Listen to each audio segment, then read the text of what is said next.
He missed the funeral, claiming he was sick, but the real reason left me stunned. I'm 27 years old, and a couple of years back, I was in a 5-year relationship with this guy, let's call him Nate, who's now 30. Things were fine until suddenly they weren't. Right around his 30th birthday, he started acting strange, like totally distant, wouldn't open up, seemed lost in his own world. I tried to get him to talk about what was going on, because that's what you do in a relationship. Finally, he admits he's been feeling like a failure, no job, no real direction, and that he just wasn't in a place to commit to a future with me.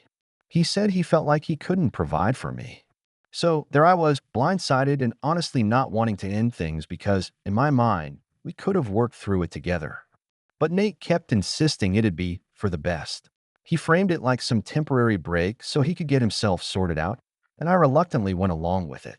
As time went on, I moved back in with my parents to get my own stuff together, eventually landing a new job and moving out into my own place. We stayed in contact, he'd call, we'd meet up sometimes, and for a while, it was almost like we were still together, just without the official label. Then, a year after the breakup, I got hit with a massive loss. My grandmother passed away from cancer. It was devastating, and I leaned on everyone close to me, including Nate.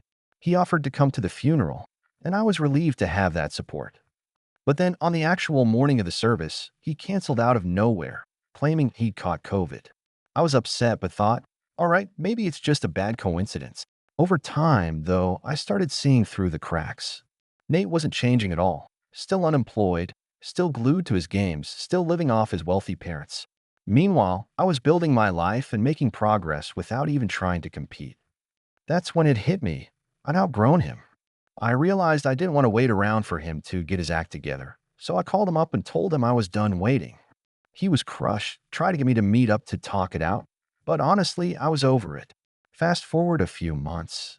I was helping a friend at this convention, totally out of the blue, and Nate shows up unannounced. Apparently, he'd seen an Instagram story my friend posted and decided to drop in. I was annoyed but didn't want to make a scene, so I agreed to step outside and talk to him. And let me tell you the story he spilled. It was a whole level of wild. Buckle up. Nate launches into this story that still makes my head spin.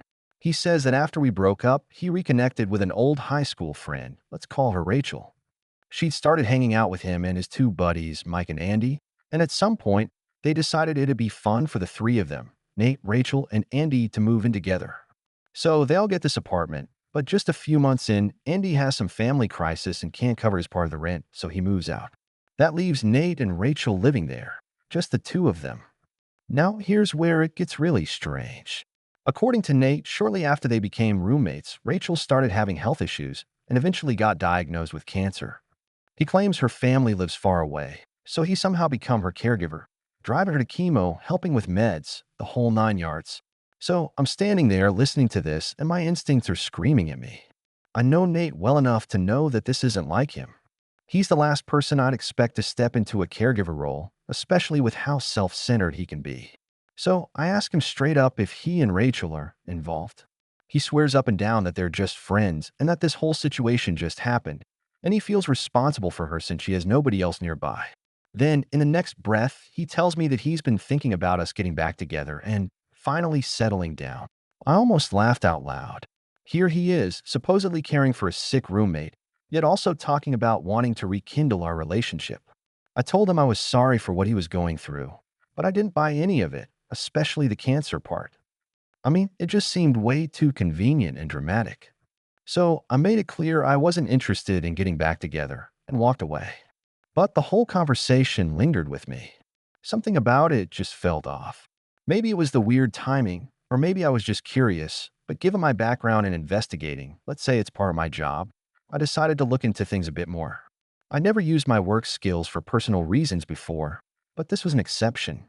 After some pretty extensive digging, I found out the truth, and it hit me hard. Turns out, Nate and Rachel weren't just friends.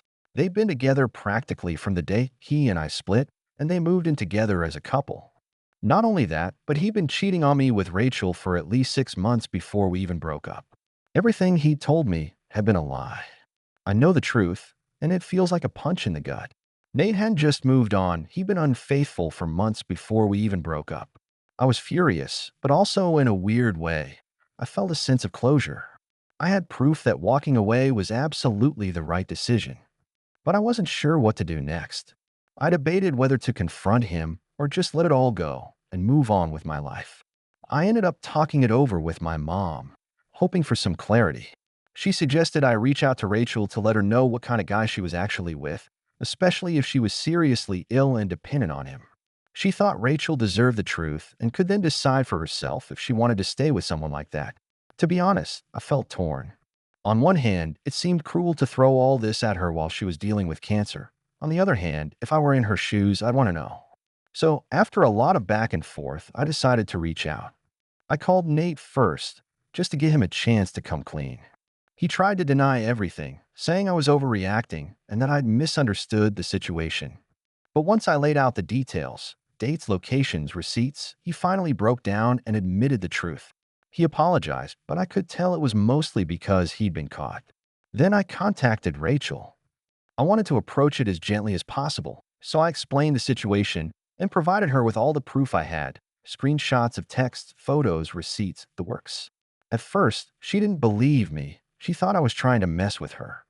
But as I laid it all out, she started to see the reality. By the end of the conversation, she was heartbroken, but also incredibly thankful. She even confirmed that her cancer was real and that she'd recently found out her treatment wasn't working. Her prognosis wasn't good. I apologized profusely, feeling terrible for bringing this into her life while she was already dealing with so much. But she thanked me for being honest, saying that if it were her last days, she didn't want to spend them with someone who couldn't be trusted. In the days after that talk with Rachel, I felt a weird mix of relief and guilt. I knew she deserved the truth, but part of me couldn't shake the worry that maybe I'd only added to her pain. When I shared the story with a few close friends, though, I was surprised by their reaction. A couple of them said they thought I'd crossed a line, that by telling her the truth, I might have worsened her situation. They argued that, in her fragile health, this betrayal could push her to a darker place emotionally and physically, making her sicker. Hearing this threw me off. I hadn't even considered that my honesty might impact her health directly.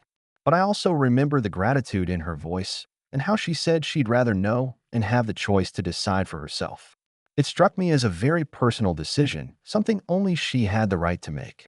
If it were me, I'd want to know if I was spending my last days with someone I couldn't trust. I'd want to make sure I was surrounded by genuine love and not lies, especially in such a vulnerable time. There's a part of me that wonders if I did the right thing. Did all my own anger and hurt drive my actions, or was it purely about giving her the respect she deserved? I may never have a clear answer, and honestly, that's something I've had to come to terms with. At the end of the day, I hope Rachel finds peace, whether or not it includes Nate. And as for me, this whole ordeal has taught me more than I ever wanted to know about trust, closure, and moving on. Thank you for watching.